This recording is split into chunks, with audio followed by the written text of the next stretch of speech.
Joe. I wonder if I could get you to reflect a bit further on another aspect of this idea of the importance of the offstage, and particularly your comment, your observation about demographic change in this country since really since the 60s, I guess.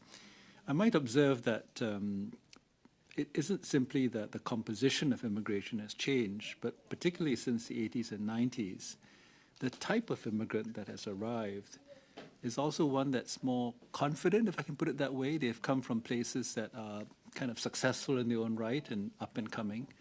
And so they bring a different quality, if I can put it that way, to their presence in this country.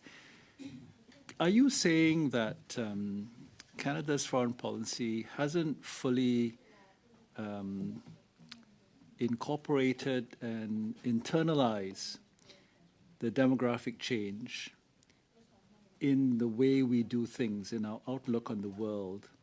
Are you suggesting perhaps that we need to be less of an Atlanticist country and take more of a global view?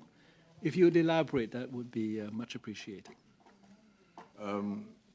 We have to become, I don't want to say less of an Atlanticist country, but we have no alternative but to become more present in other parts of the world. But to come back to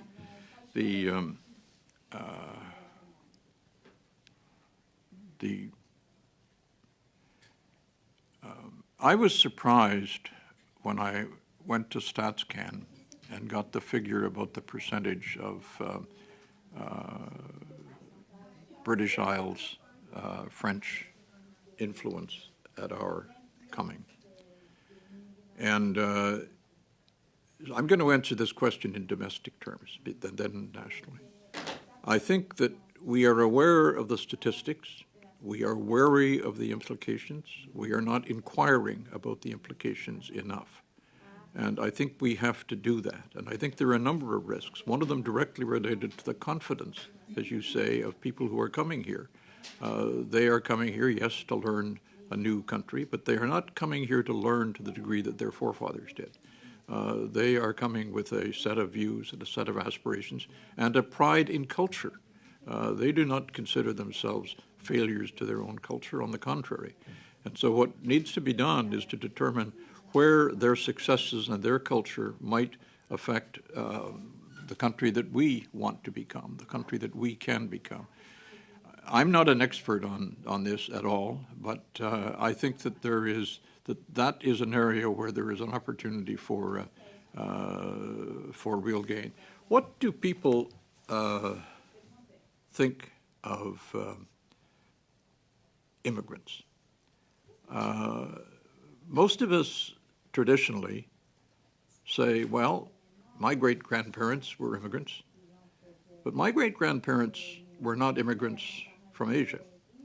And that's the case with a lot of traditional Canadians. And I suppose if one looks at the nearly a century when we were not welcoming Asian immigrants, there is an incipient doubt about the capacity to work with and the principal source, not the only one, but the principal source of this change in our immigration is from Asia. So we have to assume, as we did with the Irish and everyone else, we have to assume that they are coming to Canada to be Canadians. But they are bringing things no one else did. The Ukrainians are quite interesting. When the Ukrainians came, because they could farm. And they weren't the first choice of Laurier's cabinet. The first choice were two or three other more familiar generations who, if you gave a hoe, didn't know what to do with it. And the Ukrainians were very good at this. So it was but the Ukrainian integration into Canada took some time. So it's not all Asia related. It has to do to some degree with other language, other culture.